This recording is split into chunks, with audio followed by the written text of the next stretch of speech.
Во последните 24 часа се направени 1665 тестирања, а регистрирани се 115 нови случаи на COVID-19, во Скопје 34, Куманово 10, Штип 14, Прилеп 15, Тетово 3, Струга 13, Битола и Охрид по 4, Гостивар 2, Крива Паланка, Радович, Крушево и Кочани по 1, Пробиштип 2, Македонски Брод и Пехчево по 1, Берово 2, Виница 3, Делчево 1, Свети Никола 2.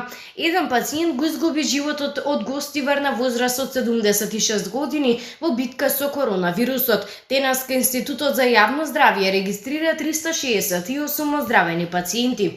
Вкупната бројка на ковид диагностицирани во нашата земја од почетокот на епидемијата изнесува 14.455, бројката на оздравени пациенти е 11.525, на починати 604, а во моментов бројот на активни случаи во земјата изнесува 2326.